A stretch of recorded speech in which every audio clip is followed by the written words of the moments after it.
사실은 이 책을 기획할 때 누구에게 제일 먼저 줄까를 생각을 했을 때 우리 경일여중 1학년 학생들이었었거든요. 이 학생들에게 일단 책을 줘야 되겠다. 그러면서 강연회를 할 때 대구에서 꼭 한번 해야 되겠다라고 생각을 했었던 이유도 중학교 1학년 우리 소녀들에게 작가로서의 선생님의 모습을 꼭 한번 보여주고 싶다라는 그런 생각을 했었기 때문이에요. 그래서 뭐지? 선생님이 저번에 편지에도 썼듯이 나는 아직 결혼도 안 하고 아이도 없는데 왜 나에게 육아서를 선물을 하지? 이런 생각 하는 사람들이 있을 텐데 사실은 어떤 아이를 키우는 입장보다는 한 사람이 살아가는 과정을 한번 보는 것도 좋겠다. 근데 결혼을 할 수도 있고 결혼을 안 할 수도 있지만 결혼을 해서 살아가면서 아이를 키우는 한 사람의 모습을 아이들이 한번 본다면 이 일이 힘들기도 하겠지만 정말로 가치로운 일이다라는 걸 알게 되지 않을까라는 생각. 요즘 저출산 때문에 난리다라고 하는데 대부분 정책이 뭐예요? 돈으로 해결을 하죠. 근데 그 돈은 조금 더 많이 주게 되면 난 뭐지? 난 손해를 보는 것 같아? 그런데 이 아이를 낳아서 키우는 건 가치의 문제라고 생각을 하거든요. 그래서 그 가치로움을 알게 된다면 내가 결혼도 하고 아이를 한번 낳아서 키워보는 부모로서의 삶을 살아가는 것도 괜찮지 않을까라는 생각을 줄 수 있지 않을까. 그러니까 누구나 앞으로 어떤 삶을 살게 될지는 모르지만 진로는 굉장히 중요한 거니까 그 중에서 내가 대한민국의 행복한 교사다라는 책을 썼을 때는 우리 아이들에게 엄마가 아닌 교사, 직장인으로서의 모습도 한번 보여줘야 되겠다라는 생각을 했었고 그리고 아이들은 그러니까 학교의 아이들은 늘 누구의 모습만 보느냐면 선생님의 모습만 보잖아요. 근데 그 선생님의 모습이 아닌 한 사람으로서 또는 엄마로서 살아가는 모습은 어떨까 그것도 한번 보여주고 싶다라는 그런 생각에서 그래서 사실은 아이들이 아무도 안 오면 어떡하지? 되게 고민을 했었는데 놀랍게도 방학 바로 다음 날인데 여러분들이 이렇게 와주어서 굉장히 고맙게 생각을 합니다. 그래서 수업할 때하고 또 다른 모습을 보여주지 않을까라는 생각을 해요. 자, 그래서 이제 진짜 본격적으로 잠그고 시작을 한번 해보도록 하겠습니다. 선생님이 우리 수업할 때마다 매번 학습 목표 제시하거나 할 때 움직이는 이모티콘을 사용을 하는데 오늘도 여러분들하고 만나면서 반가워요라고 하는 반갑다라는 누군가를 만나서 반갑다라는 인사를 먼저 건넬 수 있는 그런 사람이었으면 좋겠다라는 생각을 합니다. 치즈케이크 육아 하는데 많은 사람들이 치즈케이크 육아가 뭐지? 도대체 책 제목이 왜 육아인데 하필이면 치즈케이크야? 이런 궁금증을 많이 가지고요. 그 다음 또 하나 뭐지? 작가 이름이 착한 재벌 샘정인데 이것도 뭐지? 그리고 내가 보니까 별로 착해 보이지도 않구만 내지는 정말 우리나라에서 이상하게 재벌의 개념이 좋지를 않아서 다들 돈을 많이 벌고 싶어 하면서 재벌은 실패 이 이중적인 잣대 그래서 처음에 봤을 때는 저 사람 이렇게 호기심보다는 내지는 빈정거림이 있지만 한 번 들으면 결코 잊을 수 없는 작가의 이름 아주 그래서 여러분들도 살아가면서 부모로부터 받은 이름은 일방적인 거잖아 그죠? 내가 원하지 않았지만 부모가 지어준 그래서 나는 닉네임을 굉장히 중요하게 생각을 하거든요. 닉네임은 내가 선택해서 지을 수 있는 이름이니까 그래서 여러분들도 앞으로 살아가면서 나는 어떤 닉네임을 가지고 살아갈 건가에 대해서 한번 고민을 해보면 좋겠다라고 생각을 하면서 이 두 가지 호기심 과학 선생님이 늘 과학을 하는 첫 번째 자세가 왜? 그러니까 호기심이 있어야 된다라고 하는데 이 두 가지를 먼저 이야기를 하고 시작을 하겠습니다. 자, 바스크 치즈 케이크를 만들기라고 이야기를 하면서 이런 레시피 그림을 띄웠을 때 여러분들은 어떤 생각을 가장 먼저 하게 거지? 난 못해. 이게 도대체 뭔 말이야? 라는 생각을 하는 사람들도 있을 거고, 또 어떤 사람은 해보고 싶은데 어떻게 하면 되지? 여기에 도움을 받을 수 있을까? 라는 생각을 하는 사람들도 있을 거고, 또 한편으로는 이거 보고 할 수 있겠네. 어디 보자. 어떻게 하면 되지? 자, 뭐가 중요할까요? 태도죠. 새로운 걸 만나거나 내가 알지 못하는 것, 아니면 내가 평소에 어렵다고 생각했던 것들을 마주했을 때 과연 나는 어떤 태도로 대하는가 하는 것. 무조건 못해. 아니면 한 번은 해보고 싶은데 여기에서 도움을 받을 수도 있지 않을까? 아니면 난 이미 할 수 있는 사람이야. 뭐든 해보면 될 거야 라는 어떤 태도를 가지는가. 네, 선생님이 학교에서 이렇게 교사의 입장에서 보면 대부분의 아이들은 첫 번째 태도를 가장 많이 가지거든요. 또 하란 말이야. 내지는 진짜 이걸 보고 어떻게 한단 말이야. 교과서 봐도 모르겠네. 지적지적 하면서 에이 이런 거 아니에요. 그래서 과연 우리가 살아가면서 학교 수업뿐만 아니라 삶에서도 내가 어떤 태도를 가지고 살아가는가 하는 건 매우 중요하다고 생각을 하거든요. 그래서 바스크 치즈 케이크를 만들면서 왜 이제 나는 요리를 좋아하고 잘하는가 만들면서 생각을 한 게 이거 되게 간단한데 이거 애 키우는 거랑 또 비슷한데, 근데 결국은 이건 뭐예요? 경험치가 있기 때문에 나올 수 있는 말이라는 거거든요. 근데 그렇다면 그 경험은 처음부터 나 혼자 다 하려고 하면 사실은 굉장히 리스크도 있고 힘들 때도 있는데, 누군가가 도와주거나 이런 레시피가 있거나 참고 도서가 있다면 조금 그 시행착오를 줄여줄 수 있지 않을까. 그래서 이거 한번 치즈케이크 만드는 과정하고 접목시켜서 책을 한번 써봐야 되겠다라는 생각을 했었던 거예요. 그러면 사람들은 그 책을 읽거나 평소에 내가 아이를 대하는 걸 보면 그냥 타고나기를 그렇게 부드럽게 따뜻하게 타고났으니까 가능한 거 아니에요? 나 애도 별로 안 좋아하고 일도 너무 힘들고 그래서 나는 샘정처럼 그런 엄마가 될 수는 없어요 라고 이야기를 하는 사람들이 생각보다 많습니다. 자, 제가 오늘 가방을 하나 밀고 왔어요. 그렇죠? 여기에 보이는 모습 한번 보십시오. 그리고 이 안에 들어있는 휴대폰 고리가 또 하나 있어요. 자, 이 휴대폰 고리를 이렇게 작은 걸 어떻게 그렸나 싶은데 여기에 그려진 그림은 이렇게 되어 있습니다. 놀랍죠? 여기서 공통점은 뭘까요? 너무 잘 웃고 있는 따뜻함이 넘쳐나는 참 친절할 것 같은 그런 자, 이런 모습. 그러면 다 그러죠. 봐요. 당신은 이런 사람이니까 그런 엄마가 됐을 거 아니야. 이렇게 이야기를 할 거란 말이지. 자, 우리 오늘 여기 온 중1 소녀들에게 깜짝 반전, 상상도 못할 과거의 나는 어땠을까?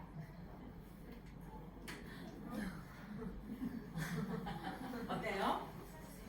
생각지도 못했죠? 나에게 저런 모습이 있을 거. 자, 이거는 실제로 나는 대한민국의 행복한 교사다 책에도 실었을 정도로 리얼한 과거의 나의 모습입니다. 한마디로 뭐예요? 신경질적이고 짜증이 섞였고 누군가를 굉장히 이렇게 아래로 보는 듯한 진짜 내 모습이에요. 자, 이 모습은 누가 그려줬느냐 하면 학생이 그려준 거거든요. 나는 학생들이 수업할 때 수업을 열심히 안 하면 선생님 그려주세요 이런 이야기 많이 하거든요. 왜냐하면 아이들에게 보여지는 나는 진솔하고 그 아이 어때요? 내가 이랬기 때문에 이렇게 나를 그렸겠죠. 이 말은 무슨 말이냐면 나는 타고나기를 부드러운 사람도 아니고 천성적으로 따뜻한 사람도 아니고 그러면 어떤 모습으로 변해왔을까? 이랬던 실제의 나의 모습이 시간이 지나면서 조금 변했어요. 변했는데 잘 보면 입은 웃으나 눈은 웃지 않죠. 되게 중요한 부분이에요. 나는 저 사진을 그림을 선물 받고 진짜 깜짝 놀랐었거든요. 내가 저런 모습으로 살아간단 말이야? 내가 저런 모습으로 아이들, 학생들을 대한단 말이야? 그래서 그때부터 웃는 연습을 엄청 열심히 하고 말도 더 부드럽게 하려고 노력하고 했는데 어느 날 아이가 그려준 모습에 처음에는 나도 입만 보여서 너무 행복했어. 내가 이제 드디어 잘 웃는 사람이 되었구나. 그런데 자세히 들여다보니 눈은 전혀 웃지 않는, 정말 나는 얼마나 더 많은 노력을 해야 이런 사람은 본성은 사실은 변하지 않아요. 이 말은 소녀들 조심해야 돼. 나의 본성은 여전히 차갑고 냉소적이고 까칠함이 그대로 들어있다는 거지. 뭐가 변했을까? 태도가 변한 거지. 연습하고 노력하고 해서 태도가 바뀌었기 때문에 이렇게 조율해서 이런 따뜻함을 표현하다가도 확 혼자 빈정이 상하면 이만한 게 올라올 때 있지 나도. 그럼 그 학생 뭐예요? 벽고절. 저희들 몇 번 경험했죠? 그때 나의 본성이 확 올라오기 때문에 그걸 나를 조율. 아니면 뭐예요? 화학 선생님이 더 머리를 집어 뜯어야 하나요? 라는 그런 멘트와 함께 나를 건드려. 그래서 사람은 사실은 본성은 크게 변하지 않아. 본성은 변하지 않지만 뭐는 변할 수 있다? 태도는 변할 수 있다는 거지. 그건 내가 배우고 노력해서 내 것으로 만들어야 돼. 그런데 어느 날 놀라운 일이 벌어진 거야. 중학교 1학년 아이들이 그 당시는 환경미화라고 해서 뒤에 우리 반 전체 아이들 35명의 얼굴과 그 다음에 선생님 얼굴을 그려줬는데 놀라운 너무 미화가 된 거지, 그지? 그래서 환경미화 심사를 오신 선생님들이 전부 다 뭐라고 이야기를 했느냐 하면 근데 너가 선생님이 너무 예쁘게 그려진 건 맞는데 이가 빠졌네 이렇게 된 거야. 여기 보여요? 이가 빠진 것처럼.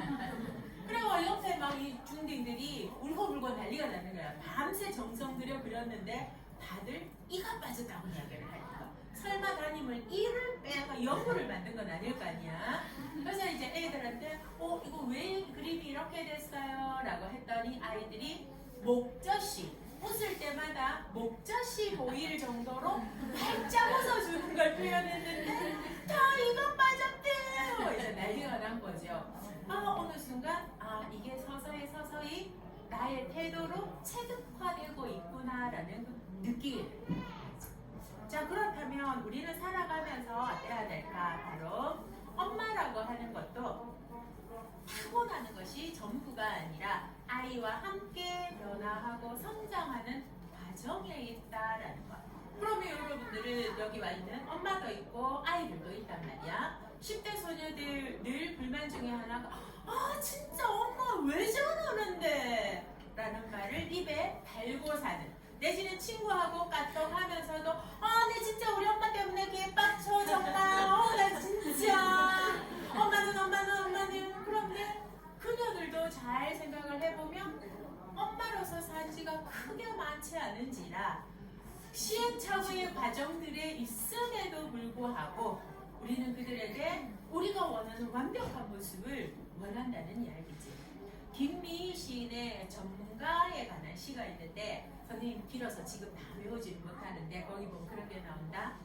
전문가, 나는 학생으로서 산 지가 꽤 오래된 전문가인데 공부를 왜 이렇게 못하지? 그리고 우리 엄마 아버지는 학부모로 산 지가 정말 오래인데 왜 전문가가 못 되지? 우리는 함께 생각을 해봐야 될 문제라는 거지. 부모와 아이. 그래서 나는 늘 강연을 가면 제일 원하는 게 부모와 아이들이 함께 오는 강. 이렇게 함께 좀 들어야만 서로의 모습을 보고 서로에게 조금 더 다가갈 수 있지 않을까. 그래서 치즈케이크 육아에 이 육아 책은 사실은 원래 기획하기로는 뭐 임신을 준비하는 사람에서부터 독립하기 전까지 뭐 이런 걸 가지고 전체적인 욕심을 내서 기획을 했는데 지금 막상 딱 읽히면서 내가 느낀 거는 하나의 정말 타이틀이 사춘기 육아.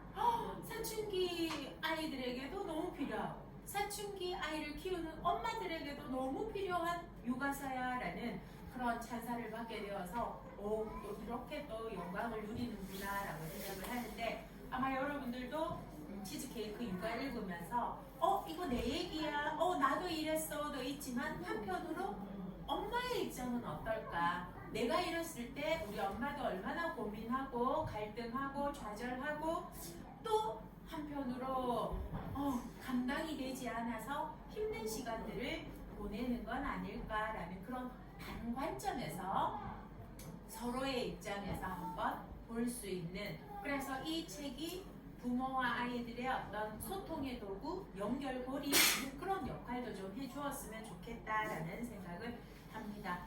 그래서 이 책은 먼저 내가 엄마로 살아본 83학번이 정말 지금 여러 가지 고민을 하면서 아이를 키우고 있는 40대인 83년생들에게 주는 위로와 응원이기도 하고 또 하나의 내가 뭐 살아보니 이런 부분엔 이럴 필요가 없었어. 근데 난 거기에 너무나 많은 시간과 노력들을 투자해서 그래서 그런 것들을 좀 걷어낸 그래서 좀 쉽고 간단하게 원칙만 지켜진다면 충분히 육아를 행복하게 할 수 있다라는 걸 이제 메시지로 한번 담고 싶었던 거죠. 그래서 83학번이 83년생에게라고 해서 한 사람이 여자 그리고 엄마가 되어가는 과정에서 자기를 어떻게 돌보고 자기를 대하는 태도가 어땠으면 좋겠는가에 대해서도 좀 적어두었습니다.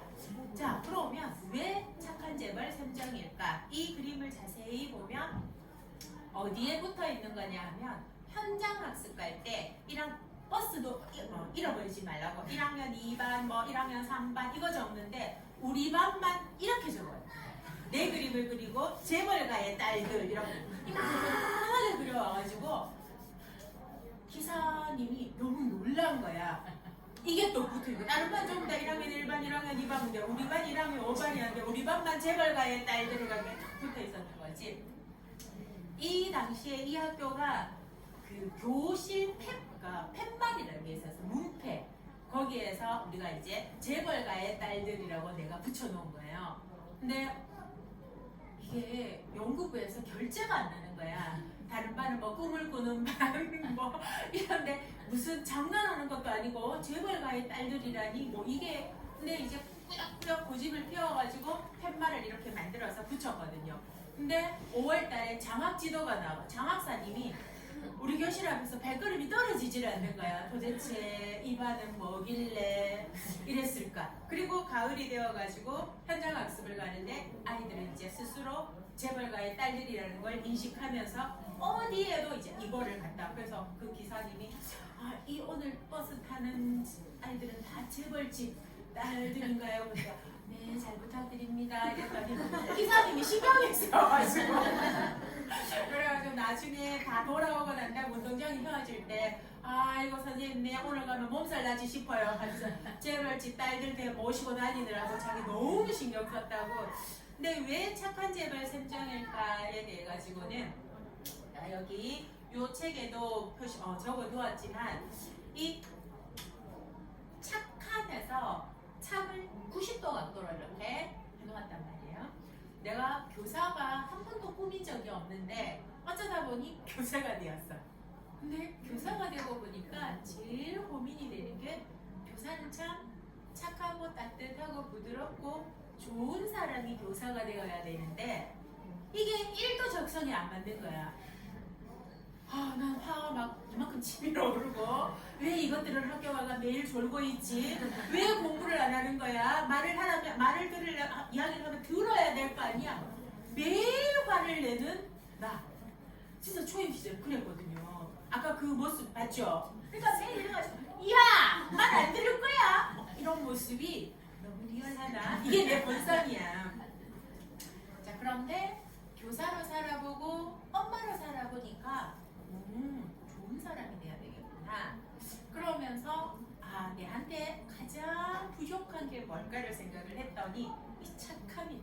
거지. 이 착함은 타인에게만 착하면 안 돼.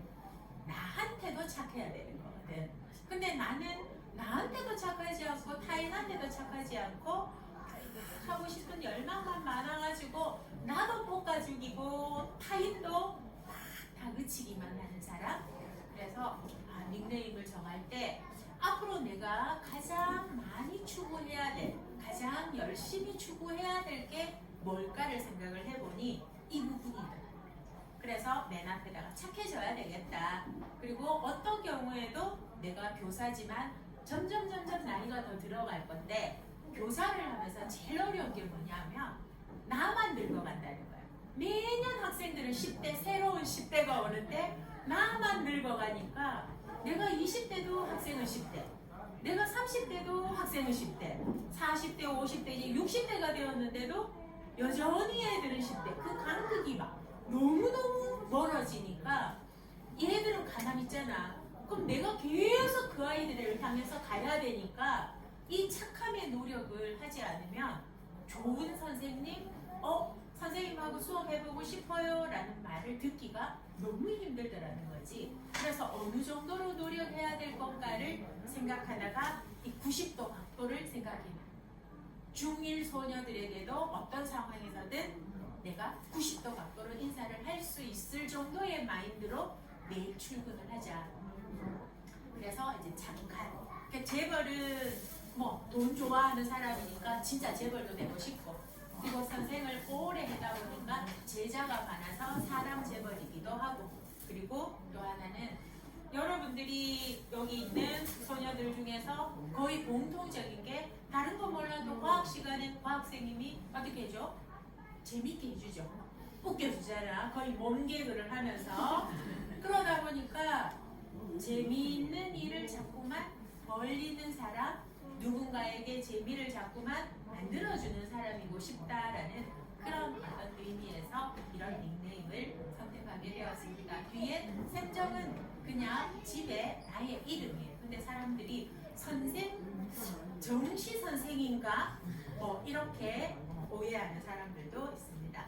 자, 그래서 이 치즈케이크를 먹으면서 차 한 잔 마시듯이 우리가 아이를 어떻게 키우고 또 우리 엄마가 나를 어떻게 고민하면서 키우는가에 대한 서로 소통하는 장이다라고 생각을 해주면 좋을 것 같아요. 그래서 이 치즈케이크 육아에서는 딱 4가지입니다. 따뜻한 기다림, 달콤한 소통, 유연한 믿음, 그리고 단호한 수용.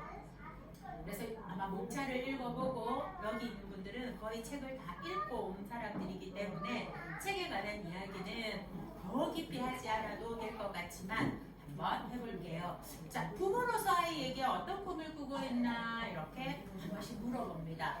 그러면 엄마들은 대부분 이렇게 키우고 싶어요, 저렇게 키우고 싶어요, 이런 이야기들을 정말 많이 하거든요. 그러면 아이들은 정말로 스스로 자기 꿈을 꾸고 있을까? 아이에게 꿈을 꾸도록 만들어야 되는데 대부분 엄마의 꿈을 아이에게 이야기를만 할 때가 굉장히 많거든요. 엄마 네가 이랬으면 좋겠어, 네가 이렇게 봤으면 좋겠어, 자, 이런 것들. 그래서 과연 우리는 부모로서 아이에게 어떤 꿈을 꾸고 있는지, 그래서 내가 늘 묻는 질문 중에 가면을 가면 이겁니다. 자유형은 몇 번일까요? 그러면 1, 2, 3 중에서 우리가 일반적으로 이야기하는 자유형은 1번이죠. 그렇지만 자유라는 말의 의미를 잘 곱씹어보면 자유형이면 어떻게 하면 돼? 내 맘대로 헤엄치면 되죠. 그래서 1, 2, 3 모두가 뭐에 해당해요? 자유형인 거죠. 다 자유형인 거야. 이 말은 뭐냐면 사고를 좀 유연하게 할 필요가 있다라는 겁니다. 자, 그래서 학교에 있으면서 제일 안타까운 건 아이들이 정말로 꿈이라는 것을 꿔야 되는데 꿈에 갇혀버린 아이들이 너무 많다는 거죠. 넌 뭐가 되고 싶니? 질문을 했는데 중간고사 이 몇 점 맞고 싶어요. 내지는 공부에 관한 이야기들만 하는 아이들. 더 인문계 갈 수 있을까요? 내지는 어떤 대학을 갈까요? 진학만 이야기하는, 그러면서 정작 저는 뭐가 돼야 될지 모르겠어요. 꿈이 없어요 라고 이야기하는 아이들도 많다는 거죠. 자, 그래서 많은 사람들이 엄마들이 우리에게 묻습니다. 수업 시간에 우리 애는 엎드려 잔다는데 어떻게 할까요? 어떻게 할까요? 근데 이 질문을 조금 바꿔야 돼요. 수업 시간에 엎드려 자는 아이 무엇이 문제일까를 먼저 찾아봐야 돼요. 자, 여러분들은 수업 시간에 왜 잠이 올까? 내가 책에도 적었지만 우리 작은 아이가 중학교 들어가서 학교가 뭐가 제일 중학생이 되니까 뭐가 제일 힘들어요 라고 했을 때 뭐가 제일 힘들다고 얘기했었어요. 책에 눈꺼풀이라고 했죠. 계속 내려오는 이 눈꺼풀이 너무 힘들다. 과연 아이가 학교에서 수업에 참여하지 못하고 잠을 잘 수밖에 없는 이유가 무엇인가에 먼저 접근을 해야 되는데 이 아이를 어떻게 할 건가 자꾸만 방법론적인 것에 먼저. 그럼 여러분들도 마찬가지죠. 내가 공부가 잘 안 된다, 공부가 힘들다 하면 뭐가 원인일까를 먼저 생각을 해야 되는데 그렇지 않고 어떻게 하지? 라고만 생각을 한다는 거지. 자, 여러분들한테 자, 교과서가 1분만 보면 교과서가 눈에 안 들어와요. 교과서가 이게 제일 문제인 거거든. 교과서가 눈에 들어와야 되는데 교과서가 눈에 전혀 안 들어오고 이게 그림인지 글자인지 읽어도 뭔 말인지 이게 가장 문제인 거거든. 자, 우리 실험을 이렇게 하고 이렇게 하고 이렇게 해요. 이렇게 실컷 설명했단 말이야. 아이들하고 옛날에 선생님이 교육 연극을 했었어요. 그럼 아이들에게 어떻게 들리는가 이렇게 했더니 애들이 뭐라 하냐면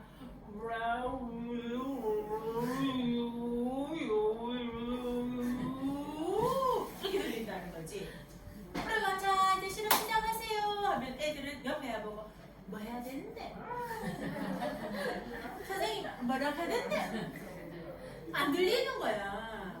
선생님이 이야기하는 게 뭐예요? 경청할 수 있어야 돼요. 선생님 이야기 귀에 쏙쏙 들어와야 되는데 근데 교육학자들이 그 원인이 뭔가를 찾아보니까 여러 가지 있지만 1순위가 엄마의 잔소리 때문에 어릴 때부터 아이에게 딱 할 말만 해야 되는데 하루 종일 이야기를 하니까 하던 말 또 하고 또 했던 말 하고 또 하고 또 하고 하니까 나중에 듣기 싫어하는 심리적인 기자. 그 다음부터는 안 듣는 거야. 그러니까 엄마가 뭐 이야기하면 속으로 노래 한 곡 불러보는 거지. 노래 한 곡 불러보면 엄마는 이제 가만히 있으니까 다 들었는가 보다 하고 넘어가는데 자 그래 알았어 해 하면 했지. 끝났나?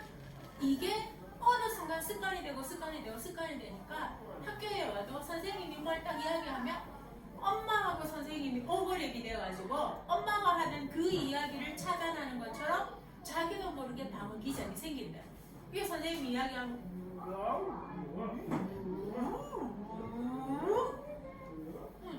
뭘 하긴 해야 되는데 이런 상황들. 그래서 경청하는 자세를 기르는 것도 중요하지만 경청할 수 있도록 부모들이 환경을 만들어주는 것도 중요하다.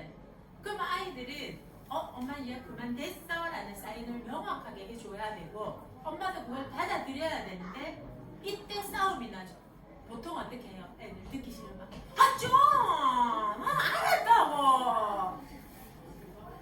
그러면 엄마가 이제 열받기 시작하죠. 알아서 하면 내가 이러겠니? 알아서 안 하니까 자꾸 이러는 거 아니야. 여기서부터 이제 싸움이 시작해요.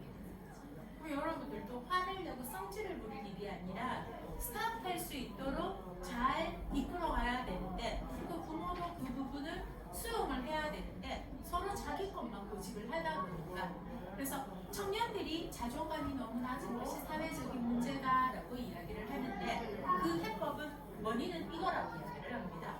10대 시절에 교과 공부 말고 무엇을 해보았을까?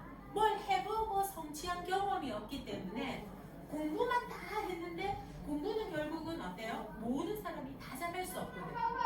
다 잘할 수 없으니까 공부를 못하는 아이들은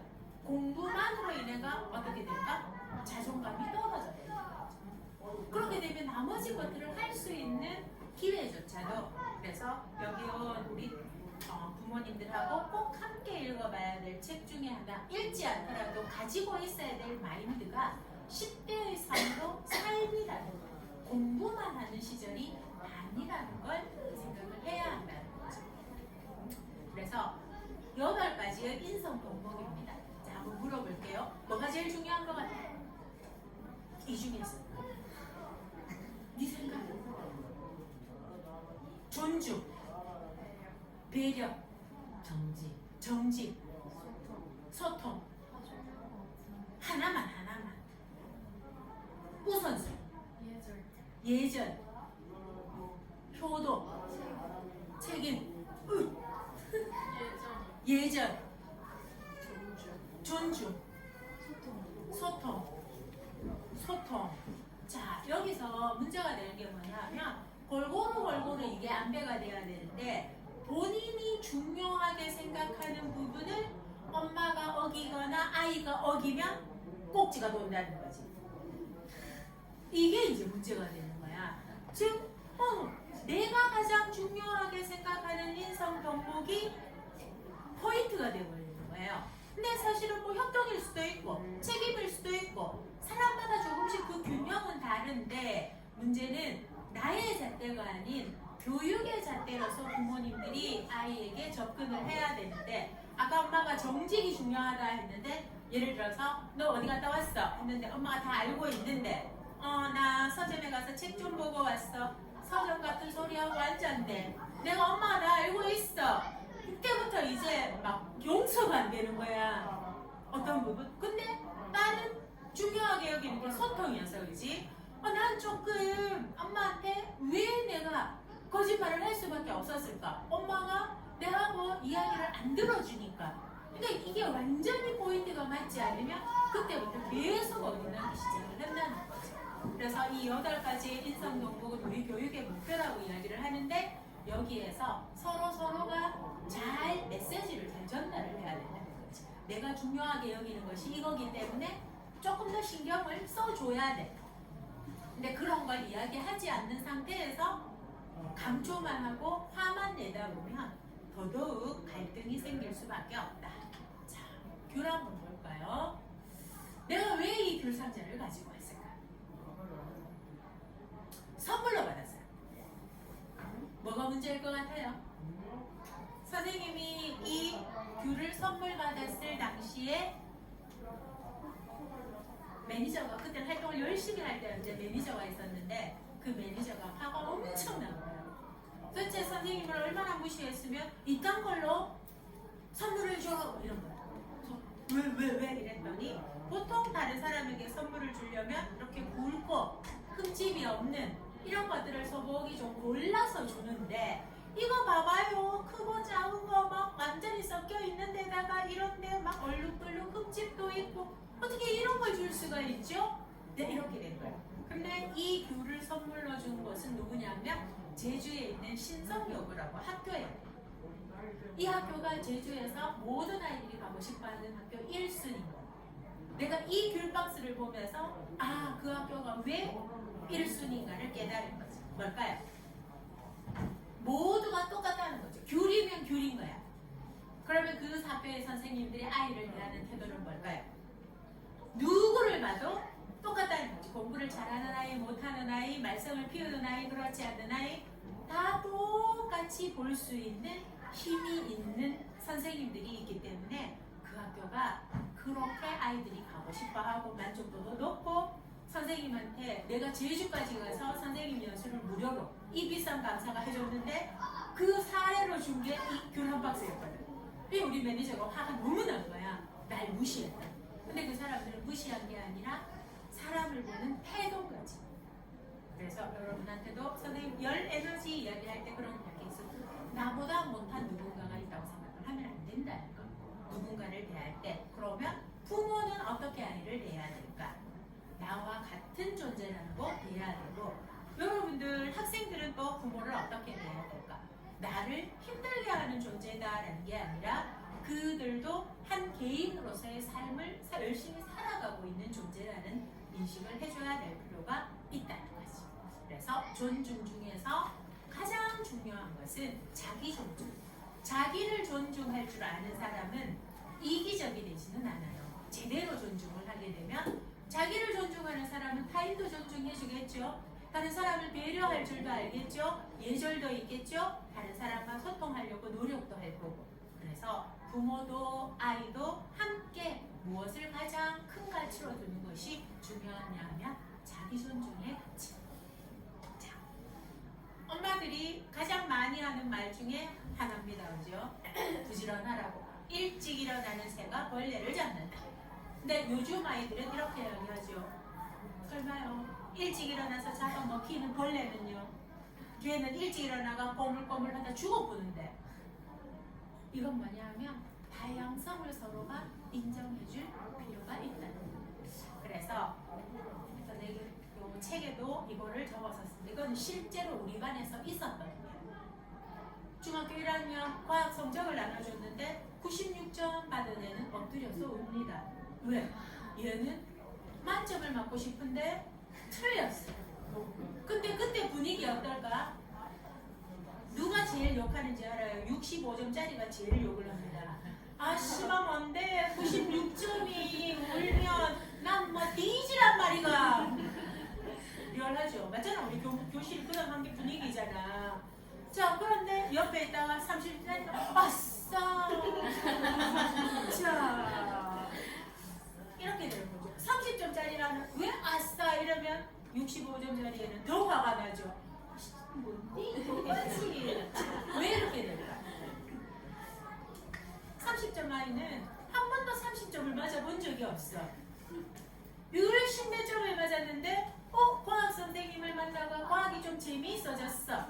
열심히 최선을 다했으나 과학 선생님 성에는 차지 않겠지만 나는 괜찮아. 원래도 우리 기말고사 끝나고 딱 이렇게 있었거든요. 한 명이 끝까지 안 가는 거예요. 과학실에서. 왜 이랬더니 애들 다 나가고 난 다음에 선생님 제가요 성적이 막 크게 좋은 건 아니라서 선생님이 어떻게 받아들이실지 모르는데 제가 이번에 36점 받았어요. 이 말이 하고 싶은 거야. 그래서 진짜 근데 제 중간고사는 12점. 자, 12점 받은 애 30점을 넘으면 세상 다 얻을 것 같죠? 자, 이런 부분에서 우리는 다양한 관점 이런 것들을 해줘야 되는데 교실에서도 마찬가지야. 96점 울면 분위기 싸해지잖아. 아 진짜 뭔데? 그러고 막 빈정거리기 시작하죠. 야 나도 공부 좀 잘해보고 싶네. 90점 맞고 울어보고 싶네. 막 이런 거. 누군가가 열심히 하거나 누군가의 감정 상태는 어떻게 해줘야 돼? 인정해줘야 될 거거든. 그건 되게 중요한 부분이란 말이야. 그래서 자 우리 같이 한번 생각을 해보자. 교육이란 뭘까요? 엄마들 한번 생각을 해보세요. 가상으로 글씨를 한번 써봅니다. 평소에 글씨를 쓰는 손으로 자기 자신의 이름을 썼을 때. 자, 왜 오른손으로 쓰라고 하지 않았을까 내가? 왼손잡이도 있다는 걸 우리는 늘 다수라는 어떤 템포가 있을 수도 있으니 자 그러면 자 그 이름 아래에 평소에 내가 안 쓰던 손으로 이름을 썼다. 그러면 두 글자에서 분명히 똑같을까? 차이가 있을까? 차이가 엄청 있겠죠. 자, 두 글자에서 만약에 차이가 있다. 그러면 삐뚤삐뚤하게 예쁘게 잘 쓰지 못한 손을 자, 여러분들 혼내주세요. 어떤 손을 혼내야 될까? 왼손을 혼내주세요 하면요 대부분 그럽니다. 자, 알게 모르게 삐뚤삐뚤하게 이름을 쓴 손은 나쁜 손일까요? 아니죠. 그리고 이게 우리가 알지 못하는 혼내주세요 하는 순간 이거는 우리 안의 폭력성. 자, 그 다음에 혼내기 전에 우리 이거 한번 생각해 봐야 되거든요.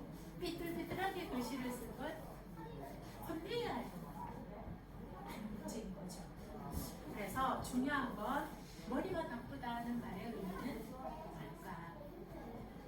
익숙하지 않는 것, 익숙하지 배워서 알게 된다, 관심을 가진다, 이런 부분에서 다양성을 우리가 인정을 해야 하는데, 그렇지 못하고 우리의 잣대로 잘한 것, 잘하지 못한 것, 이런 걸로 양분화시키고 난 다음에 우리는 그거를 비난하거나 나무라거나 바꾸어야 된다고만 이야기를 할 때가 많다는 거죠. 자, 나는 무슨 선생님일까요?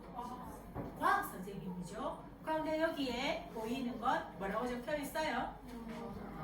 영어 동아리라고 되어 있죠, 그죠? 그래서 2014년에 특성화 고등학교에 있으면서 영어 동아리를 만들었어요. 근데 정말 재밌었어요. 그래서 그 영어 동아리를 왜 만들었느냐 하면, 어느 날 특성화 고등학교 갔을 때 애들이 제일 어려워하는 게 뭐냐라고 물었더니 영어래요. 의외니까 수학은 일상생활에서 몰라도 티가 안 나는데 영어는 모르면 간판도 못 읽고, 그래서 너무 티가 나서 쪽팔린다. 그래서 그래, 그러면 영어 동아리를 한번 만들어 봅시다 라고 해서 영어 동아리를 만들었는데, 왜 이렇게 재미있을 수 있었을까요? 혹시 아는 사람? 선물 걸려 있습니다. 열광을 했어요, 정말로. 아, 내가 재미있게 영어를 가르쳐가지고 땡! 막 찔러보는 거야. 도전, 시도. 자꾸 정답만 찾으려고 하니 어려운 거지. 그냥 내 생각에. 아, 아깝다, 선물. 바로 뭐냐 하면, 영어를 잘 못하는 사람이 선생이었대요. 영어 선생님이 동아리를 만든다고 모집하면 애들이 아무도 안 가. 근데 내가 그때 만들었던 포스터가 뭐였느냐면, 영어를 못하는 과학 선생님이 영어 동아리 모집을 합니다. 이게 슬로건이었거든. 그러니까 애들이 너무 편안한 거야. 그래? 영어를 잘 못한대. 그럼 내가 한번 가볼까? 근데 와봤는데 진짜 영어를 잘 못해. 막 내 발음이나 지 발음이나 비슷해. 오, 이거 너무 느긋하고 푸근한데, 이 영어 동아리. 근데 그 다음에 우리 영어 동아리의 학습 목표가 뭐였을까요? 교사를 가르쳐라. 교사를 가르쳐라. 그래서 이 영어를 못하는 과학 선생님을 영어를 잘하게 만들어라. 그러니까 얘들은 한 문장은 무조건 외워오는 거야. 와가지고 나를 가르치는 거지. 자, 선생님 오늘 이 문장 배울 거야. 자, 들어봐봐. 이러고 나한테 이제 이야기를 하잖아. 그러면 나는 역할을 뭐만 해주면 돼요? 못하는 역할만 해주면 되는 거야. 모르겠어요. 이러면 제대로 들어라. 완전 내가 평소에 과학 시간에 했었던 그런 것처럼 하면 내가 또 어눌한 발음으로 뭐 일부러 그랬던 건 아닌데 어쨌든 좀 못하는 모습을 보여주면 얘는 갑자기 막 어깨 뽕이 들어가면서 내가 지난주에 단단히 외워오라고 했잖아. 이런 거 있잖아. 아니 일주일의 시간을 줬는데 왜 못하는 거예요? 잘 안 돼요. 그러니까 원래 영어는 좀 어려워요. 이러니까 일주일 영어 동아리가 있는 날은 애들이 빨리 7교시 내가 동아리가 하면 좋겠어. 왜? 나를 뭉갤 수도 있고, 나에게 빈정거릴 수도 있고, 나를 응원해 줄 수도 있고, 이러니까. 그래서 1년 동안 애들은 일주일에 한 문장씩만 외워와서, 그러니까 애들이 한 30명 가까이 있어. 나는 일주일에 30문장을 암기하게 되죠. 그리고 애들은 나를 가르치기 위한 한 문장만 외우면 되는 거야. 한 문장만 외우는데 오면 내가 잘 못하기 때문에 다시 해봐, 날 따라 해봐, 다시 해봐 하느라고 완전 마스터를 하게 되고. 그래서 누구나 잘해서 아이를 가르치는 건 아니야. 내가 웬만하면 엄마들에게 아이들하고 함께 뭘 하라라고 이야기를 하면 쌤, 전 학교 다닐 때 내가 영어 못해가겠는데 내가 영어가르가 우리의 영어까지 망치고 싶지는 않아요 라고 하는데 방법에 따라서 굉장히 다양화될 수 있거든요. 자, 이것 말고도 또 하나의 사건을 했죠. 우리 반 영어 말하기 시험에서 27명 중에 26명을 100점을 맞췄습니다. 그래가 민폐 중에 민폐였죠. 왜? 다른 반이 난리가 난 거예요. 평균이 99.6인가 이렇게 나오고. 이게 왜 가능했을까? 영어 말하기 우리 수행평가에서. 그 당시에 정말로 선생님이 있었던 학교에 너무너무 힘든 애들이 많았던 거예요. 근데 과학은 빨리 성적이 안 나오고 수학은 더더욱 안 나오고, 근데 영어 말하기는 외워가지고 영어 선생님 앞에 말하기만 하면 되니까 가장 아웃풋이 빠르게 나올 수 있는 거. 그래서 영어 말하기에 그걸 가지고 매일 남겼습니다. 매일 남겨가 한 문장씩 외워야 집에 보내주는 거야. 어떻게 8시 가고 9시 가고 애들 찔찔 울고 난리 났지. 근데 어쨌든 2달 동안 3월, 4월 열심히 연습해가 5월달 수행평가인데 우리 반에서 이만큼. 자, 그러면 왜 한 명이 없을까요? 중3이 왔는데 한 명이 학교가 너무너무 싫다고 자퇴서를 낸 거예요. 그리고 교과서를 다 버려버렸어. 그런데 영어 이거를 이제 자퇴를 바로 결정을 안 하다 보니까 이걸 어쩔 수 없이 해야 되는 상황이 생겨가지고 시험 치고, 근데 이제 자기도 내가 이거 자퇴를 하더라도 하는 순간까지 우리 반의 규칙은 지켜야 된다. 이걸 시킨 거죠. 근데 얘 혼자 몇 점을 맞았냐면 86점을 맞은 거야. 근데 이 아이는 어떻게 됐을까요? 태어나 처음으로 영어를 해봤고 태어나 처음으로 인생에서 86점이라는 점수를 처음 받아봤지. 근데 자기는 처음 받았는데 문제는 어디서 생겼을까요? 나머지 26명이 100점을 맞은 거야. 자존심이 너무 상한 거지. 놀랍게도 얘가 영어 선생님을 찾아가서 혹시 제시가 가능하냐고 물어봤는데 그 영어 선생님이 평가 기준에 제시가 없다. 그러니까 얘가 자퇴를 잠시 유보를 한 거야. 내가 기발의 수행을 한번 더 쳐보고. 근데 결국은 졸업했어요. 그래서 이 아이들이 그때 이때도 4반이었네. 난 맨날 4반이야. 아이들이 나한테 보내준 문자들을 선생님이 이렇게 기록해. 인생에서 내 인생의 영어를 100점을 맞을 거라는 상상을 못했다. 근데 사실은 영어가 그 말하기 한번 100점 맞는다고 실력이 확 느는 건 아니거든. 근데 뭐가 늘었을까? 인생의 자존감이 커진 거지. 그게 우리 반 애들이 어떤 상황이 생겨도 어깨 뻥이 되더라고요. 어떻게? 선생님 제가 과학은 못해요. 영어는 잘하거든요. 뭐 어디 가가 수학 시간에 해도 선생님 저희 반은요 수학은 못해요. 영어는 잘하거든요. 딱 하나의 어떤 성취가 그것만으로도 살아갈 힘이 생긴다는 거죠. 그래서 여러분들한테 나 진짜 공부하기 싫은데 이런 태도, 아니면 이거 뭐 하는 거지? 이거 한번 내가 해볼까? 내가 어떤 태도로 무엇인가를 대하는가는 너무너무 중요하다는 거지. 누구 그림일까요? 세계적으로 유명한 사람의 그림입니다. 빈센트 반 고흐의 하프하고 조금 다르죠.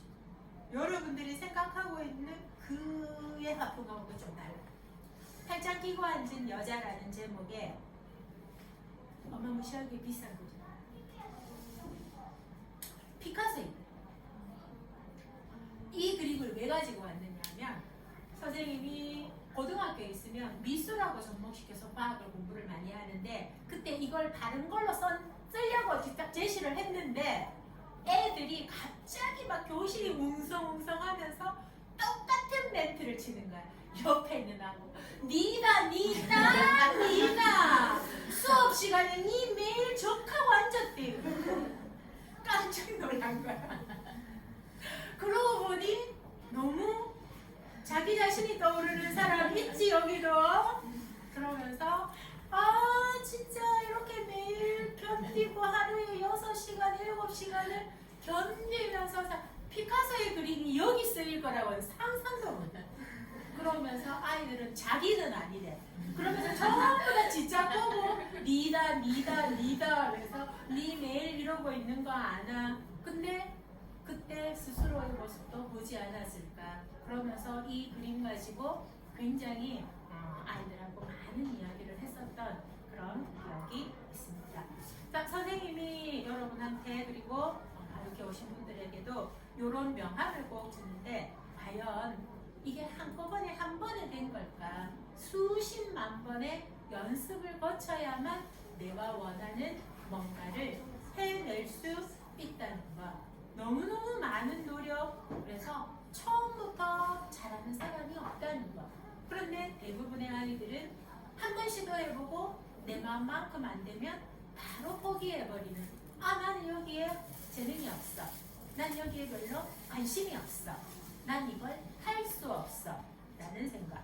그리고 부모도 뭔가를 좀 시켜보고 그 아이가 마음껏 좀 즐길 수 있도록 놔둬야 되는데, 아니 너는 왜 산을 그렇게 그리니, 산을 그렇게 그리면 안 되지. 이미 가지고 있는 부모의 틀 안에 자꾸만 넣으려고 하는 것은 아닐까. 오늘 비밀 연구가 있습니다.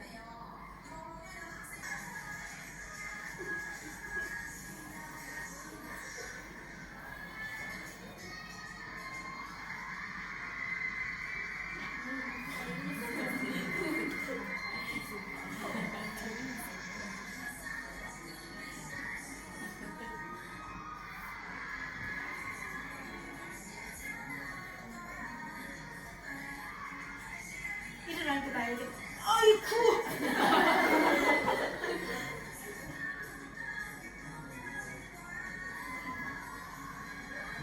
제가 이걸 왜 보여줄까요?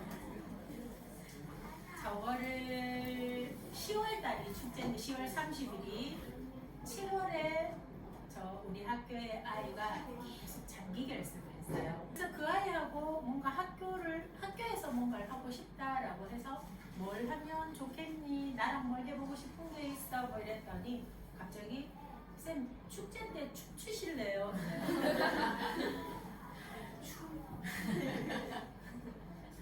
근데 그 순간에는 그 아이를 학교에 붙잡아두는 게 너무 절박했기 때문에 그까이 거뭐 추지 뭐.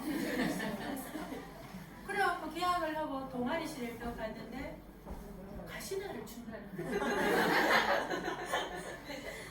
예, 이랬다. 어느 정도로 내가 무지했었느냐면 영상을 보면서 선생님 이거 거울 모드예요 이랬다. 거울 모드가 뭔지를 몰랐지. 그러니까 이 선생님은 과학 선생님이잖아. 거울은 반대야.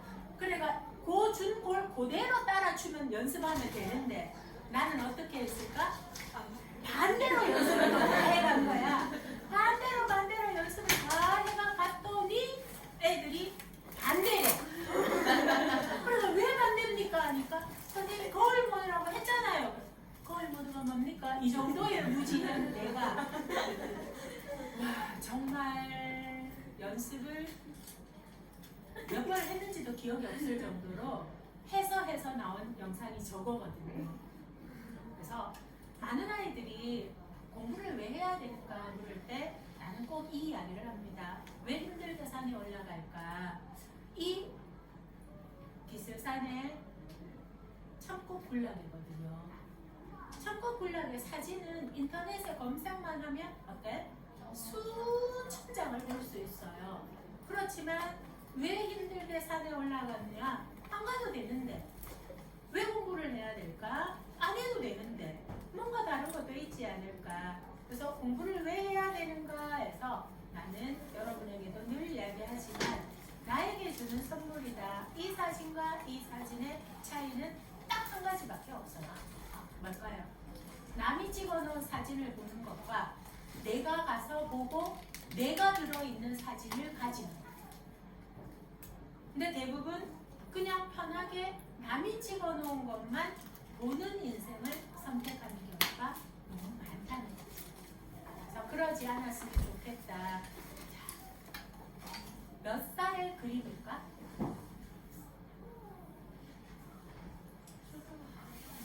초등학교 1학년? 7살? 중학교 3학년입니다. 그 당시 우리 반에 있었던 경계성 지능 그리고 유사 자폐를 가지고 있는, 근데 과학책 만들기를 우리 이번에도 했었던 것처럼 짧은 과학책 만들기를 했는데 그 표지 신기하고 재미있고 즐거운 과학시간 즐거운 마인드맵. 그래서 이거 왜 이렇게 그렸어? 했더니 이 아이만의 해석이 있죠. 과학 선생님이 좋아하는 색깔로만 칠했어요. 이게 뭐냐면 자기가 할 수 있는 것에 조금만 더 노력을 하면 분명히 한 단계씩 성장할 수 있는데 그걸 안 하려고 한다는 거지. 왜? 힘든 걸 아니까. 그래서 우리 부모님들도 아이들에 대한 믿음을 가져야 하고 여러분들도 스스로에 대한 믿음을 가지기를 바라는 거죠. 그래서 아이들은 모두가 꽃이다 이런데 이 꽃과 이 꽃은 어때요? 봄에 피는 벚꽃, 가을에 피는 국화. 근데 대부분 어때? 다른 꽃이 피면 너도 좀 피면 좋지 않겠니? 라고 다그치거나 나는 왜 빨리 피지 않지? 라고 하며 자기에게 상처를 주거나. 그래서 자신만의 열매, 백꽃입니다. 백꽃에는 배가 열리고 호박꽃에는 호박이 열리죠. 각각의 다름을 인정을 해줘야 되는데 부모들도 내 아이를 자꾸만 다른 아이들과 비교하고 아이들 스스로도 자꾸만 다른 사람들하고 비교를 해서 스스로에게 상처를 주고 있는 건 아닐까라는 거죠. 스스로 문제를 해결하며 자신의 삶을 사는 아이이기를 바라는데 이건 우리 작은 아이 책 속에 윤자매 중에 작은 아이 어느 날 학교 갔다 왔더니 먹을 게 하나도 없었대요. 근데 집에 오니까 베이킹을 하고 있는 거야. 돈도 없었는데. 그래서 그거 어디서 샀어요? 이랬더니 오케이마트에 가서 제가 땡땡 아파트 102동 1105호에 살고 어머니는 어느 학교의 선생님이고 아버지는 어느 회사에 영업배우였는데 지금 돈이 없어서 근데 배가 고픈데 저한테 외상을 좀 주시면 되겠습니까? 그러니까 외상으로 이걸 또 사갖고 와가지고는 이 베이킹을 하고 있는 거예요. 이게 뭐냐면 자기가 원하는 것을 명확하게 알고 이 문제를 어떻게 해결할 건가를 스스로 해결할 수 있는 힘을 가지고 있었으면 좋겠다는 생각을 합니다. 자, 그리고 더불어 사는 내가 요리를 좋아하는 것 중에 하나가 요리를 하면 우리는 보통 쬐끔하지 않아요. 많이 하죠. 아이에게도 그렇게 하는 이유가 바로 그 당시 우리 라인에서 어린아이가 있는 집에 호수 다 챙겨서 배달을 하죠. 그래서 요리가 주는 즐거움, 더불어 사는 즐거움, 그리고 교복 입고 있죠. 어느 교복이냐면 경일 여중의 교복입니다. 우리 집에서 가장 먼저 집에 오는 중학교 1학년. 그럼 뭘 해야 될까요? 가족의 구성원으로서 해야 될 역할들을 해야 하는 거죠. 그래서 여러분들은 지금 아이에게 가족의 구성원으로서 함께 동등한 입장으로 대해주는 어른의 모습도 중요하고 10대의 아이들은 내가 가족의 구성원으로서 해야 될 역할을 찾아서 하는 것도 매우 중요하다. 그래서 이 아이가 원래 선택한 것은 음식물 쓰레기 버리기. 엄마가 그걸 제일 싫어하니까 그랬는데 아침에 내가 바빠서 식세기에 못 넣거나 하면 자기가 가장 먼저 오니까 와서 내가 해야 될 역할들이 뭔가를 스스로 찾아서 하는 구성원으로서의 자기 역할을 하려고 굉장히 노력을 하는 사람. 그리고 할머니.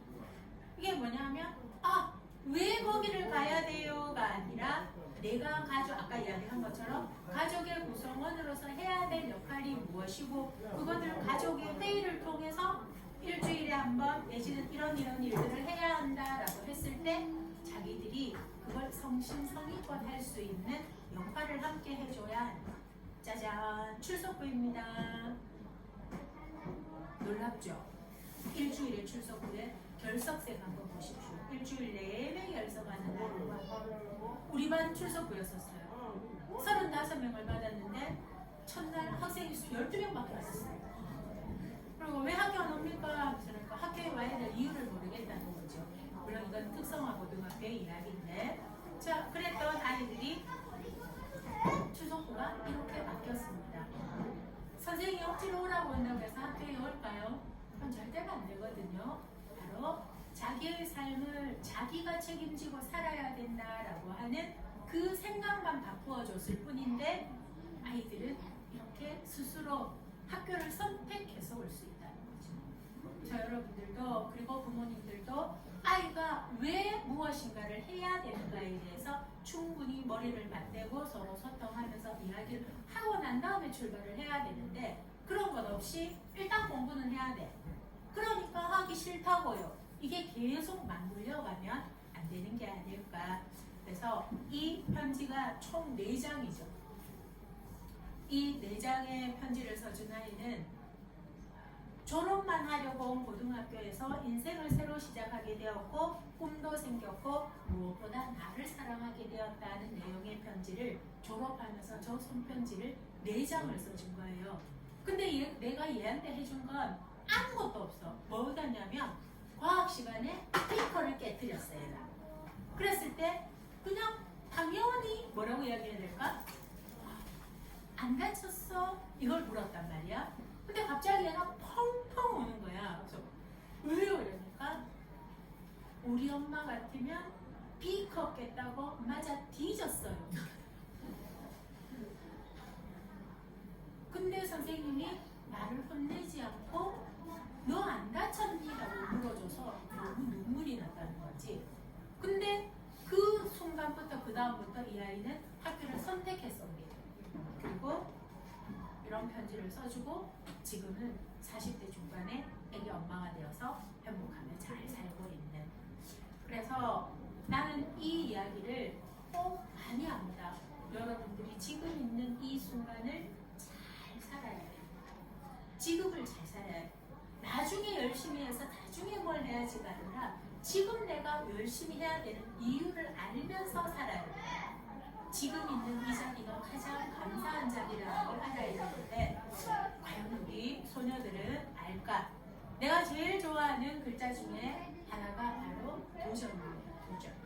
그래서 자기 자신을 사랑하고 하고 싶은 일을 찾았으면 하는데 이제 마무리할게요. 이 사진을 하나 보여주면서 선생님이 책 속에 그리고 어머님들도 어떤 독자분이 DM으로 와가지고 책 속에 버스 정류장에서 여행하면서 공부하고 했다는 이야기 있던데 그건 좀 너무 과장이 심한 거 아니세요? 그런 이야기가 있어서 이 사진을 내가 개인으로 보내주기도 했었거든요. 바로 버스 정류장에서 지금 수학 문제를 풀고 있는 중입니다. 가는 차 안에서 그리고 횟집에도 초장 보이죠 여기? 횟집에서 그러면서 이 아이가 가진 마인드는 공책을 잃어버려서 너무 화가 나지만 그냥 답지 보고 뺏기는 걸로 내 1시간 몇 시간을 허송세월하고 싶지 않아. 나는 잃어버렸지만 한 번 더 문제를 풀므로 해서 다른 아이보다 2배로 공부하는 기회를 얻었다고 생각을 해.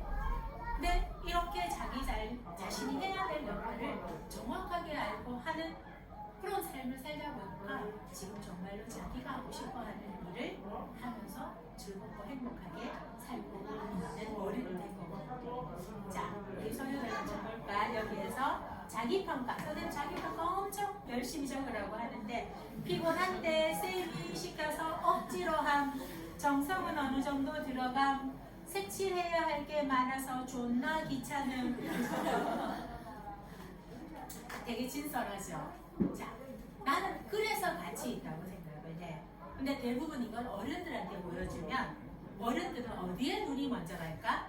존나 귀찮은 존나에만 눈이 가가 어디 선생님한테 적어내는 걸 여기 적어내. 근데 부모님들이 정말로 신경 써야 될 건 뭐예요? 피곤한데 어느 정도 억지로도 이게 요거 뭐예요? 요게 그래서 어느 포인트에 맞춰야 될 건가? 그리고 또 소녀들은 뭘 생각을 해야 될까? 정말 굳이 이렇게까지 존나까지 써야 될까? 언어의 순화 이거 되게 중요해. 그치? 내가 욕을 하지 않는 이유는 욕을 한다고 해서 책에도 썼지만 세 보이는 거 결코 아니야. 그냥 나의 품격만 떨어뜨릴 뿐이지. 근데 여러분들도 그 생각을 해야 돼. 되게 중요한 부분이거든. 자, 그래서 선생님 여러분한테 엄마들한테 늘 부탁을 합니다. 아이들이 옳다라는 관점에서 아이들의 말을 귀를 좀 기울여 주기를. 근데 우리는 늘 엄마가 살아보니까. 근데 엄마가 살았던 건 이미 과거야. 엄마가 살았던 건 이미 과거란 말이야. 그래서 이런 부분에서 내가 변할 수 있는 것.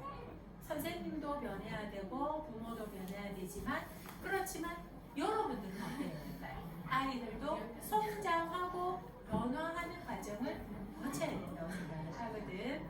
그래서 자, 우리 사춘기 소녀들 부모님하고 싸워야 됩니다. 그래서 이기십시오. 대신 어떻게 해야 될까요? 품격 있게 조근조근 자기의 이야기를 전할 수 있어야 되는데 10대 아이들의 특징이라고는 하지만 빈정이 상한 거예요. 빈정. 그럼 그 다음 어떻게 하죠? 화를 내죠. 그리고 늘 협상해서 꼭 저 애가 줘. 자, 봐봐. 아이폰이 사고 싶어. 엄마 아이폰 사주세요. 엄마가 오냐 이러지 않지. 그 비싼 걸 네가 왜 사주세요 한 3번 하고 난 다음에 우리의 목적은 뭐야? 아이폰을 얻어내는 거잖아. 그런데 사주세요 3번 하고 난 다음에 그 다음에는 스스로 결론을 내려. 됐어요. 나 혼자 거지처럼 살지 뭐. 그러고는 삑삑하고 방에 들어간다. 그럼 뭐야? 아이폰도 못 사. 엄마 감정만 건드려. 내 성만 나. 제일 어리석은 선택을 그렇게 하는 거야. 협상의 기술이 있어야 돼. 그래서 정말로 중요한 것들.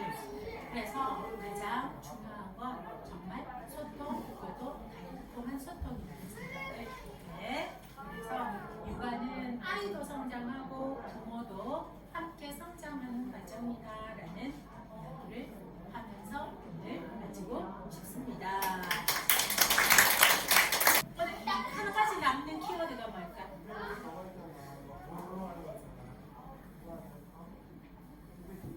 하나만 얻어가면 돼. 아니면 고민이 되든지 단어 하나만 딱 가지고 어떤 단어가 가장 기억에 남을까? 모르겠어. 자, 근데 이제 앞으로 잘 생각을 해봐. 모르겠다라는 말은 거기에 대해서 내가 관심이 없다일 수도 있고 생각하지 않았다일 수도 있고 책임지고 싶지 않다일 수도 있어. 그래서 그 어떤 것에 대해서도 두려워하지 않아도 돼. 내가 어떤 말을 해도 괜찮을 거다에 대한 믿음을 가지고 내가 생각하고 있던 것들을 거침없이 표현해보는 경험은 굉장히 중요하거든. 어떻게 보면 모르겠어요 라는 말은 내 삶에서 내가 한 발 떨어져서 내 거 아닌 듯이 있는 자세일 수도 있단 말이지. 그래서 내가 어떤 상황에서 내 생각을 하고 내 생각을 어쩌면 엄마가 있어서 더 못할 수도 있어. 왜? 엄마는 또 좀 내가 폼나게 아니면 좀 멋진 말을 하기를 기대할지도 모르는데 내가 괜히 이 이야기 했다가 집에 가는 중에 니 아까 왜 쓸데없는 그런 이야기를 해가지고 진짜 엄마 부끄러워 죽는 줄 알았잖아. 약간 이런 경험들, 이런 것들이 아이들을 정말 주눅들게 만들거든. 그럼 뭐 이야기 하다가 좀 가만히 있어라. 진짜 너 왜 그러니? 뭐 이런 것들, 그런 것들이 아이들에게 자유로움을 굉장히 구속하는 경우도 있을 수 있으니까 어떤 건지 나는 몰라. 그런데 엄마하고 네가 아까 소통을 가장 중요한 가치로 둔다라고 했다면 엄마가 나한테 소통을 안 해주는 것이 아니라 내가 엄마하고 소통하기 위해서 어떤 노력을 해야 할까에 대한 고민도 해봐야 된다고 하는 생각을 하거든. 그래서 먼길 가져서 진짜 고마워요. 또 우리 선생님 나한테 뭐 궁금한 거 없어? 지금 얘기 들었을 때 이제 엄마도 있고 말씀하셨잖아요. 저희 아이가 아직 어리잖아요. 8살인데 이제 저희가 보기에는 예의 없는 행동이고 그럴 수 있는 또 또래 엄마들 이해를 해주지만 좀 나이가 드신 분이나 그런 분들은 얘가 저렇게 하는 눈치들이 있잖아요. 그럴 때 제가 아이에게 어떤 태도를 해줘야 될까 하는 생각이 지금 막 들었어요. 그래서 어떻게 해야지 버릇 없는 행동일 수도 있는데 선생님 말씀대로 얘가 할 수 있는 행동일 수도 있고 이해할 수도 있는 건데 제가 어떤 태도를 취해 주어야지 좋을까라는 생각. 근데 어떤 상황에서 지금 예를 들면 이런 거지. 또 예를 들어서 소녀 미안해. 자 예를 들면 잘 모르겠어요 라고 했는데 엄마 입장에서 뭐라고 좀 이야기를 했더라면 좋았을 텐데 이런 게 있을 수 있단 말이야.